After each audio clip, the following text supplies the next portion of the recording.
Paul in this letter of Romans says to us as Christians, we know that all things work together for good to them that love God, to them who are the called according to his purpose.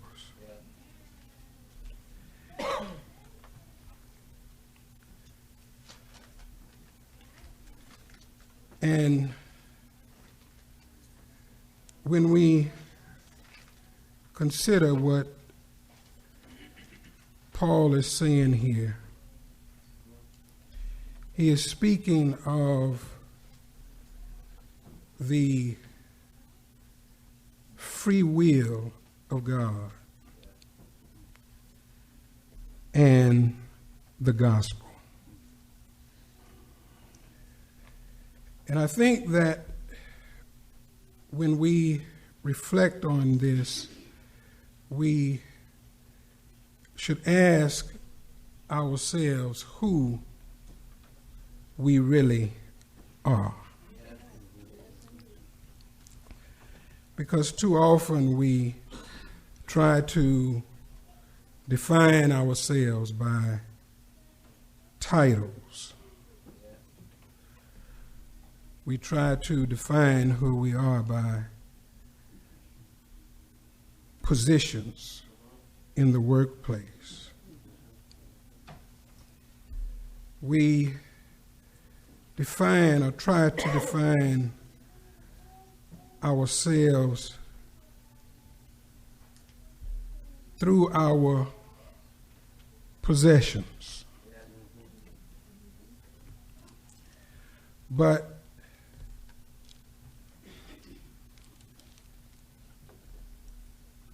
who we actually are, or we should define ourselves to be, the called out of God. And I guess what I'm trying to say is God doesn't define us in the way that we define ourselves. Too often we get too wrapped up in our material things. And sometimes we become heady and high-minded.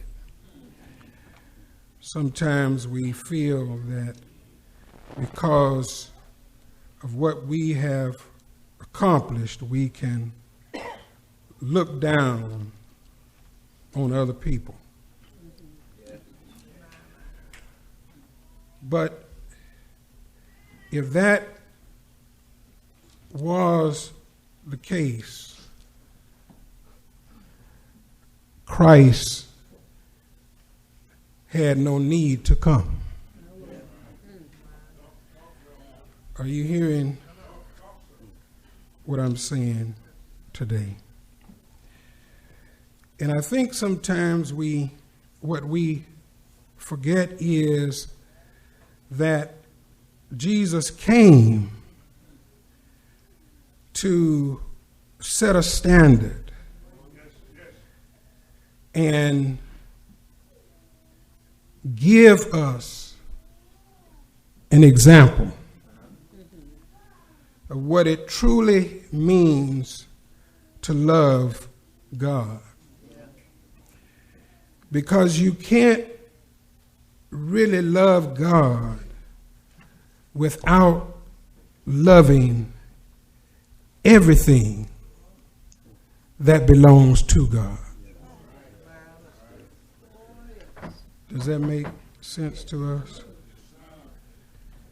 You really can't love God without loving everything that God has made. The thing that I love about Christ is that even though in our estimation, in our knowledge, he never did anything wrong to anybody. Are you hearing what I'm saying? Even though it is presumed that as Jesus, he never did a wrong deed to anybody. A man who tried to do good towards everybody. He was still marked as a man who was worthy of crucifixion. Are you hearing what I'm saying? And what I'm really trying to get at is that there could not have been anybody else but Christ who could carry the weight of the sin of all humanity. You see, because when you make your offering to God, your offering ought to be pure. Are you understanding what I'm saying? And even if you can't get there by yourself, you got somebody to help you get there. You hear what I'm saying? And that's why you ought to thank God for Jesus every day of your life. Because one day, even before this generation was born, and even generations before us, he decided to come down from his place in glory to become like we are, so we could become like he is. And he died one Friday on a cross, on a hill called Calvary. And even on the cross, he said, Father, forgive them because they know not what they do. And he gave up the ghost and he died. But he knew who he was. And he said, I'll rise again. And he went down in the grave. But early on Sunday morning. He had to have risen on Sunday morning. Because you can't sustain a lie. Are you understanding? For 30 or 40 generations. Are you hearing what I'm saying? He had to have. I serve a risen Savior. And he's in the world today.